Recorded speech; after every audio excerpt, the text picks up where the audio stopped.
Good morning, good afternoon, good evening from whichever part of the world you're from. This is Kavita Ramchan from Life Success Coaching in Mauritius.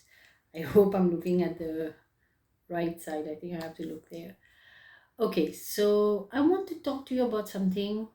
As usual, I'm going to say something very important. Everything is important. Everything is.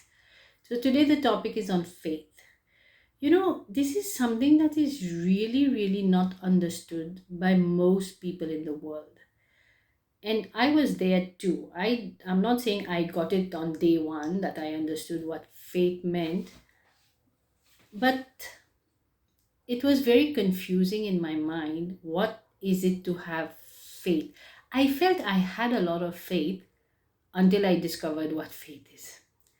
So basically, there are two things. I see it as only two kinds of faith. One is blind faith, and second is faith based on understanding. So people who have blind faith, which is where 95% of the population I feel is today, and I was there too,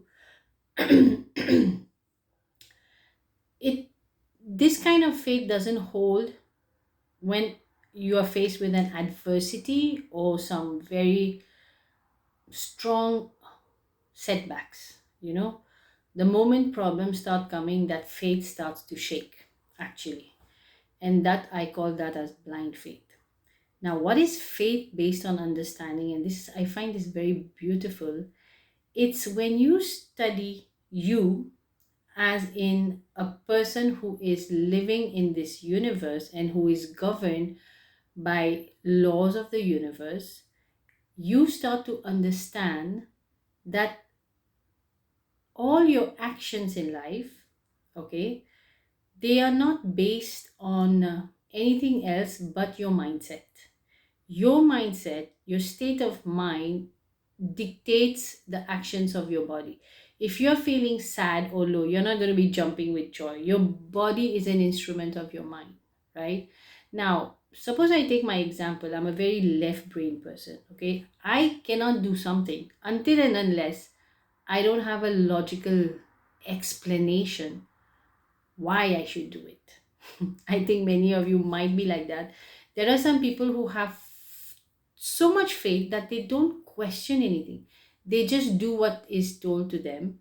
And that kind of faith, I see it more as, unconditional love. Like they just follow their guru or their mentors or their teachers or their parents.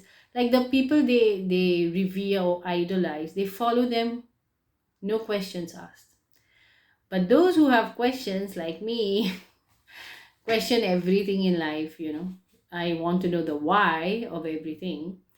So until and unless I don't get that why behind why I have to do something, it becomes very difficult to do it. Then I don't have that kind of faith or courage to do it. But the moment I understand, the moment the understanding comes that okay, if I do this, then this is going to fall into place or this is going to happen, this is what it means, then I my actions are inspired, effortless. And for me, this is what faith based on understanding means. If today I'm telling someone I can teach you faith, and I myself don't have that kind of faith based on understanding, I cannot teach it to someone. So what is this kind of faith based on understanding and how we can achieve it?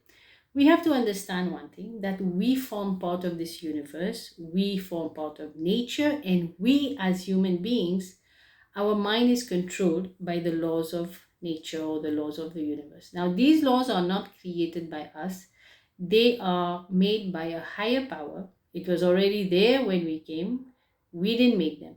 But we are also part of this nature, and these laws control us. They are very simple laws.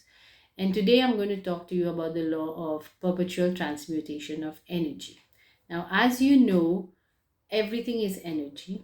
I mean, in theology, you will hear that God is everywhere. In science, the scientists will tell you it's energy that is everywhere. And I like to follow my mentor, Bob Proctor, and say that it's spirit that's everywhere. And you, as a human being, you are a spiritual being, and you have this energy that is flowing to and through you at all times. What does that energy do? Nothing. It is basically unadulterated, it is pure energy. But based on your thinking, on your thoughts, what are you thinking? What images are coming into your mind? Because we think in images, you are giving that energy a shape. The energy is like clay, and you're holding the image of a pot, so that energy will turn into a pot. If you're holding the image of a mug, that clay will turn into a mug. Like, we are comparing that energy to clay. Clay by itself is pure, it is just clay, it has no shape and form. But the moment you give it a thought that this is what you want to create in your reality, because we are co-creators of our reality, we have that power to think into what we want to manifest. Amazing concept. So we want to use this law to understand that it is by this law that that energy is going to be transmuted into a form. You must have heard thoughts become things. If you can see it in your mind, you will hold it in your hands. Bob Proctor only said that. It's a quote from him. And you may have heard, now this one is a quote by Andrew Carnegie. I don't know if you will resonate with it, but just hear it out. He said that whatever you fear or revere, if emphasized, will clot itself in the most convenient form and come into your life. Now, here I want to point out something very, very important, is that your thoughts, let's say you're afraid of something, or you want to avoid something, or you want to stay away from something because it doesn't make you comfortable to face that situation, that situation is going to come back into our life until we don't face it. All right. And then only it will go, because the situation is here to help us grow. And most of us have not really learned what it is to grow. Sometimes when we see people who are always growing, always on the path of growth, we don't understand. We don't understand them. But that's the right way to live life. You want to always be progressing in life. That's the way we are designed to live. And life is meant to be a great adventure. And you can shape your destiny with the thoughts you entertain in your mind. You entertain good thoughts, happy thoughts, you create a happy and good life. You entertain thoughts that are, I wouldn't say good, I would say thoughts that are in harmony with what you want to create. Let us say somebody wants to create more, increase his income, but all the time he's thinking that he's feeling he's in debt or he owes money. So he's thinking of something he doesn't want, and that's what's going to shape in his reality.